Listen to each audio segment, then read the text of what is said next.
जेके special देखने वाले सभी नाज़रीन मेरी तरफ से आदाब कबूल करें। मैं हूं आपका मेज़बान इरफान फाजिल और मेरे साथ है कैमरा पर्सन साहिल मुश्ताक। जैसे आप सब लोग जानते हैं कि रोजाना एक सेगमेंट पर बात होती है और आज हम बात करेंगे जी हां एक और एड ऑन न्यू एयरलाइंस, यानी जी हां बिल्कुल आपको बताते चले कि वादी कश्मीर के साथ साथ अगर हम बात करें परवाजों के हवाले से काफ़ी ऐसी एयरलाइंस है जिन्होंने रुख किया है वादी कश्मीर को लेकर। आज भी एक नई एड ऑन एयर होने जा रही है, जी हां एयर एशिया के हवाले से, जो कि 19 से ऑपरेट होगी। फिलहाल मौसम के साथ साथ आपको यह भी मालूम होगा कि वादी कश्मीर में इस वक्त बर्फीले मौसम के साथ पूरी वादी ढक चुकी है, मगर यहां पर सवाल यह बनता है कि ग्राउंड के हवाले से अगर हम बात करेंगे जहां तक रनवे का ताल्लुक है, या फिर अगर देखें जी हां लैंडिंग इक्विपमेंट्स के हवाले से, लैंडिंग स्पेस के हवाले से कितना कुछ सेफ है रियासती जम्मू कश्मीर का श्रीनगर इंटरनेशनल एयरपोर्ट। और इसके हवाले से आज हम बात करेंगे लोगों से, खुसूसन हम बात करेंगे टूर ऑपरेटर से भी जानने की ये कोशिश रहेगी कि उनके क्या मुतालबात रहेंगे इस एयरलाइंस और खुसूसन ग्राउंड लैंडिंग के हवाले से। देखते रहे प्रोग्राम जेके स्पेशल। मैं जानना चाहूँगा इंटरनेशनल एयरपोर्ट, अंतर्राष्ट्रीय एयरपोर्ट श्रीनगर के हवाले से आपसे जानना चाहूँगा कितनी ज़्यादा लैंडिंग इस वक्त सेफ है, और इसके बारे में ग्राउंड के बारे में, एयरपोर्ट के ग्राउंड के बारे में आप क्या कहना चाहेंगे? देखिए, मैं यही कहना चाहूँगा, एक तो अभी तो विजिबिलिटी जो है वो बहुत ही कम है। मौसम का भी कोई पता नहीं है कब खबर ख़राब हो रहा है, कब फ़्लाइट्स कैंसिल हो रही हैं। क्योंकि जब ही हम कस्टमर केयर से भी बात करते हैं उनको भी पता नहीं होता है कब फ़्लाइट लैंड करेगी, कब टेक ऑफ करेगी, उनको भी बिल्कुल पता नहीं होता है। बिकॉज ऑफ दैट कि विजिबिलिटी का प्रॉब्लम है। ठीक है, तो और यही है कि अगर इंटरनेशनल एयरपोर्ट है तो हम यही कहना चाहेंगे कि इसमें रात को भी फ़्लाइट्स वगैरह उड़नी चाहिए ताकि लोगों को इतनी ज़्यादा दिक्कत ना हो। हाँ, अगर डे में शिफ्ट नहीं हो पा रही हैं तो रात में वो कर सकते हैं। चलिए, हम ये भी कह सकते हैं कि लोड काफ़ी है, अगर देखा जाए तो मैक्सिमम टूरिस्ट का आना जाना है, नई नई फ्लाइट्स ऐड ऑन हो रही है, प्राइवेट एयरलाइंस और आ रही है, सस्ते में पैकेज दे रही है, तो पहले हमें फ्लाइट्स की ओर तवज्जो देना चाहिए या ग्राउंड को ठीक करना चाहिए? नहीं, पहले हमें ग्राउंड को ठीक करना चाहिए। बिकॉज सबसे पहली मेन चीज़ है ग्राउंड। अगर हमारी सड़क ठीक है देन गाड़ी चल पाएगी, हमारी सड़क ख़राब है तो गाड़ी कैसे चलेगी? सबसे पहले ग्राउंड है। अगर हमारा ग्राउंड ठीक है देन वी आर प्लेइंग, हम खेल पाएंगे। ग्राउंड में कीचड़ वगैरह होगा, पत्थर होंगे, वो होंगे, तो कैसे हो पाएगा? इसी वजह से आपको लगता है कि अगर ये सिचुएशन रही तो लैंडिंग सेफ नहीं है? बिल्कुल, लैंडिंग बिल्कुल सेफ नहीं है। बिकॉज हमने पिछली बार भी यहाँ देखा था कि 2-3 बार यहाँ पे ब्रस्ट हो चुके ऑलरेडी। हाँ, टायर बर्स्ट हो चुके। वो पैसेंजर के लिए ठीक नहीं है, पायलट्स के लिए भी ठीक नहीं है, और जो रन कर रहा है उसके लिए भी ठीक नहीं है। What will be your message for Airport Authority of India, या अगर हम बात करें सरकार को लेकर जो कि entirely लुक आफ्टर करता है, क्या कहना चाहेंगे एज अ लोकल, क्या मैसेज आप प्रोवाइड करना चाहेंगे? सिर्फ यही मैसेज है मेरा कि एयरपोर्ट आप ठीक करें, विजिबिलिटी चलो होती रहेगी, कम से कम अगर आप नई फ्लाइट्स ला रहे हैं तो अपना ग्राउंड भी ठीक करो। ग्राउंड आपके इन द सेंस कि आप अगर फ्लाइट्स डे में टेक ऑफ नहीं कर पा रहे हो तो रात में टेक ऑफ करो, इतना हो जाना चाहिए। Finally, आपसे एक चीज जानना चाहूंगा, एयर एशिया नई फ्लाइट आने जा रही है, 19 से ऑपरेट हो रही है, लोवेस्ट पैकेजेस पर। What about your expectations? मैं परसों ही सर्च कर रहा था, एयर एशिया पहले दे रही थी तो 1999 श्रीनगर दिल्ली, अब उन्होंने रेट का अपना बढ़ा दिया। वो भी अब दे रही है 25 मिनट समथिंग, और उनका जो चार्जेस है दैट इज 250 अराउंड 300 चार्जेस रहता है सर्विस टैक्स। तो वो एक्सपेक्टेशंस क्या है? आपको लगता है कि इम्प्रूव्ड होगी, मतलब फ्लाइट्स में फूड वगैरह या उनका जो स्टाफ ग्राउंड क्लियरेंस इम्प्रूव्ड होगा, क्योंकि वो एक इंटरनेशनल विंग है? इम्प्रूव तो होना चाहिए। अगर अच्छा पैकेज दे रहे हैं तो ऑब्वियसली इम्प्रूव होना चाहिए। फिर हमारे साथ एक लोकल है जो कि ट्रैवल करने के लिए आए थे, जो कि इस वक्त एयरपोर्ट पे हमारे साथ मौजूद है। आपका नाम? मेरा नाम बिलाल है। मैं तकरीबन 2 महीने के बाद, हर 2 महीने 1.5 महीने के बाद ट्रैवल करता हूँ एयरपोर्ट से। बिलाल साहब, मैं जानना चाहूँगा कि अगर हम बात करें एयरपोर्ट के साथ साथ जो हमारा एयरपोर्ट है श्रीनगर का, लैंडिंग के हवाले से आप क्या कहना चाहेंगे? मतलब कितनी सेफ लैंडिंग है? लैंडिंग तो बिल्कुल सेफ नहीं है, ये सिर्फ यहाँ के लिए पनिशमेंट है। देखिए, बिल्कुल लैंडिंग सेफ नहीं है, क्योंकि हमारी बदकिस्मती है। पहले तो 40 साल पहले एयरपोर्ट बना था, वो चला तकरीबन 30 साल, वो 50 साल चला।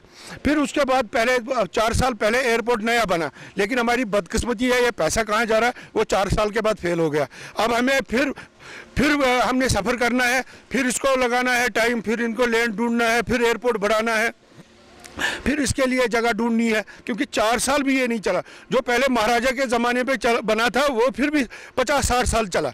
अब ये हमारे जो ये अंग्रेज सरकार की जो हमारी ये सरकार है, इनने जो 5 साल पहले बनाया, ये 5 साल नहीं चला, ये अब छोटा पड़ गया। चलिए हम बात करेंगे, बहुत सारी प्लानिंग ऐसी चल रही है कि आप सोच रहे हैं कि नाइट फ्लाइट्स वगैरह भी होगी, नई नई एयरलाइंस भी ऐड हो रही है, जैसे एयर एशिया नया जहाज आने जा रहा है जो श्रीनगर दिल्ली का सफ़र करेगा। तो खुसूसन आपकी तरफ से क्या मैसेज होगी सरकार तक, खुसूसन अगर हम देखें ग्राउंड को लेकर, विजिबिलिटी को लेकर, अगर हम बात करें लैंडिंग को लेकर? देखिए, सबसे पहले तो यहाँ सिक्योरिटी रीजन पे अत्याचार है आदमी को। 6 जगह यहाँ सिक्योरिटी चेकिंग होती है, जहाँ हर दिन कई लोगों को टिकट कैंसिल होती है, वो बोर्डिंग के टाइम पे नहीं पहुँच पाते, क्योंकि जहाँ एक जगह चेकिंग होनी चाहिए थी 2 जगह, वहाँ 6 जगह चेकिंग है। वहाँ ज़बरदस्ती रोकना, हर जगह कस्टमर के लिए वो उनको पैसेंजर के लिए पनिशमेंट, गाड़ी वालों के लिए पनिशमेंट, तो वो सबसे बड़ी प्रॉब्लम है। क्या अगर सिक्योरिटी ये जेन्युइन रखे, जैसे दूसरे बड़े बड़े इंटरनेशनल एयरपोर्ट है, सारा इंडियन, दिल्ली में इंटरनेशनल एयरपोर्ट है, बम्बई में सारा एयरपोर्ट है, और भी बड़े बड़े एयरपोर्ट है, हैदराबाद में कितना बड़ा एयरपोर्ट है, वहाँ ये चीज़ नहीं है। यहाँ तो ये सिक्योरिटी के नाम पे तो सिर्फ जुल्म है इंसान के साथ। ये बताइए कि मैं आपसे जानना चाहूँगा कि जो नई एयरलाइंस आ रही है, प्राइवेट एयरलाइंस तो रुक कर रही है, मगर सरकार को, गवर्नमेंट को या एयरपोर्ट अथॉरिटी ऑफ इंडिया को पहले ग्राउंड पर तवज्जो देनी चाहिए या नई नई एयरलाइंस को लाना चाहिए? देखिए, नई एयरलाइंस लाना तो बहुत ज़रूरी है, ये तो बहुत, क्योंकि श्रीनगर एयरपोर्ट तो एक मान्य रखता है हिंदुस्तान में। दिल्ली के एयरपोर्ट के बाद तो श्रीनगर एयरपोर्ट है, जहाँ सबसे ज़्यादा फ्लाइट ज़्यादा जा रही है, जो ज़्यादा जिस पे ज़्यादा लोड है। लेकिन वो क्या है, हर जगह पैसा है, पैसे के पीछे सब पड़े हैं, तो वो एयरपोर्ट को कौन ध्यान देगा? सबको अपना ध्यान देना है। अगर हम बात करें खुसूसन वादी कश्मीर का जो इंटरनेशनल एयरपोर्ट है, लैंडिंग के हवाले से, जहाज़ की जो लैंडिंग होती है उसके हवाले से कितना सेफ है? मेरे हिसाब से सर अभी तो सेफ नहीं है। थोड़ी सी लाइट कम होती है तो फ्लाइट कैंसिल होती है, तो उसमें हमें बहुत परेशानी होती है। मैं आपको आज की बात बताऊंगा, मेरे को 27 को एक टिकट है, उन्होंने उस टिकट को डिले किया क्योंकि उसको आगे से एक फ़्लाइट है, तो वो कैसे, उसको 3 बजे वो फ्लाइट है, यहाँ से उसको 1 बजे दे दी, तो वो कहाँ पहुँचेगा उधर? तो वो मुझे भी कॉल करा था कस्टमर कि ये ठीक नहीं है, तो मैंने उनको बोला मैं इनसे कॉल करूँगा गोयर वालों से, तो आपको बता दूँगा। तो वो मुझे कॉल मतलब किया जा रहा है अभी। तो प्रॉब्लम यह है कि इंतज़ाम एक्चुअली यहाँ मतलब उतना नहीं है जितना बाहर है।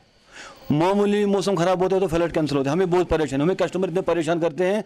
तो जब ये उनका रिफंड डालते हैं 24 घंटे के बाद, जबकि हमको कस्टमर आता है, ये बोलता है हमको भी दे दो, तो हम मतलब उनको कैसे देंगे? नई नई एयरलाइंस आ रही है, अभी एयर एशिया भी आने जा रही है, नई प्राइवेट एयरलाइंस का जुड़ना ठीक है, मगर किस हद तक आप मानते हैं कि पहले अगर ग्राउंड को ठीक किया जाए उसके बाद एयरलाइंस?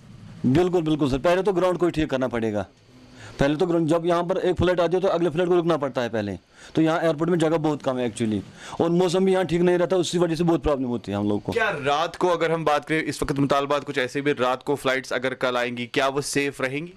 मेरे हिसाब से अभी सेफ नहीं रहेंगी मेरे हिसाब से, क्योंकि अभी दिन में नहीं चल पा रहे, रात में कैसे चल पाएंगे सर? तो क्या मुतालबात है, क्या कहना चाहेंगे आप खुसूसन एयरपोर्ट अथॉरिटी ऑफ इंडिया को या सरकार को? वही मतलब ऐसे कुछ इंस्टीट्यूशन ले, मतलब ऐसे कदम उठाए कि यहाँ पर कंटिन्यू मतलब जहाज आते जाते रहे, ये मतलब यही हमारा खास मेन मकसद है। चलिए, एयर एशिया के हवाले से हम बात करेंगे, नई एयरलाइंस है, तो आप खुद टिकटिंग के हवाले से कारोबार है आपका, तो आप उन तक कोई खुसूसन मैसेज पहुंचाएंगे पैकेज के हवाले से, कुछ डिस्काउंट? बिल्कुल बिल्कुल, अभी होते हैं मतलब आउट ऑफ इंडिया के साथ सस्ते ग्रुप मतलब जो होता है हमारे पास, उसमें हमको 10 आदमी होते हैं इकट्ठे, 5, उनके लिए कुछ स्पेशल पैकेज होना चाहिए, फैमिली पैकेज होना चाहिए सर। हमारे साथ इस वक्त ट्रैवल एसोसिएशन ऑफ इंडिया, जी हाँ, हमारे साथ शाह साहब है, जो कि एयर एशिया के बारे में हम इनसे राय जानेंगे, क्योंकि टूर एंड ट्रैवल्स के साथ काफी इनका ताल्लुक है। आइए इनसे बात करते हैं। सर, अभी जैसे कि आपको मालूम होगा कि एयर एशिया एक नई एयरलाइन स्टार्ट होने जा रही है, ऑपरेशन स्टार्ट करने जा रही है, क्या कहना चाहेंगे आप इस बारे में? देखिए, एयर एशिया कश्मीर 19 फ़रवरी से ऑपरेशन शुरू कर रहे हैं। हमारी एक्सपेक्टेशन जो है कि हमें ये उम्मीद है कि वो अपने लोअर फेयर्स रखेंगे, लोअर आरबीडी जिसको हम अपनी टेक्निकल लैंग्वेज में कहते हैं कि लोअर आरबीडी वो मेंटेन करेंगे।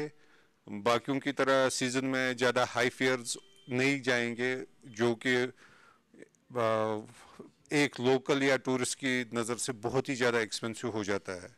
और फर्दर ये जो हमारा है फार ईस्ट मार्केट, इससे कनेक्टिविटी हो जाती है, तो वी होप कि वो अच्छा सा फेयर, ग्रुप फेयर फार ईस्ट का निकाले कश्मीर के लिए, क्योंकि वहाँ से फार ईस्ट चाहे थाईलैंड हो, आपका सिंगापुर हो, मलेशिया हो, ताइवान हो, जो मेन चंक जो वहाँ से आता है स्पेशली विंटर और स्प्रिंग समर सीजन में, तो वो इस वजह से अट्रैक्ट हो जाए और हमें हमारा टूरिज्म फ्लो बढ़ जाए। सर अगर हम बात करें फॉर 2 पर्सन्स कोई स्पेशल पैकेज की डिमांड होगी, अगर हम कपल्स की बात करें या कोई फैमिली के साथ आ रहा है, तो आपको लग रहा है कि अगर वैसा कुछ स्पेशल होगा तो more and more tourist Kashmir की तरफ ज्यादा राग़िब होंगे?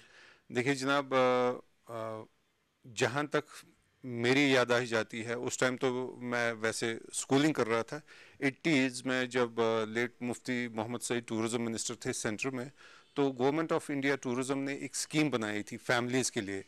Any family coming to Kashmir for minimum of 5 nights stay used to get a special fare. और इंडियन एयरलाइंस उन दिनों फिक्स्ड फेयर हुआ करता था, ये नहीं सस्ता और महंगा नहीं हुआ करता था। It used to be a fixed fare for economy class and business class. तो उस टाइम पे फैमिली फेयर ऑफर किया जाता था, चाहे वो 3 लोग थे, 4 लोग थे, 2 लोग थे या 10 लोग थे। अभी तो चलिए अबो 8 वो ग्रुप फेयर ऑफर कर रहे हैं, बट आई वुड अर्ज एयर एशिया कि अगर वो फैमिली फेयर्स ऑफर करे ताकि हमारा जो इंडियन मार्केट है वो ज़्यादा से ज़्यादा राग़िब कश्मीर की ओर हो, विच हमें इनका भी फ़ायदा होगा, डेफिनेटली कश्मीर का इन जनरल फ़ायदा होगा।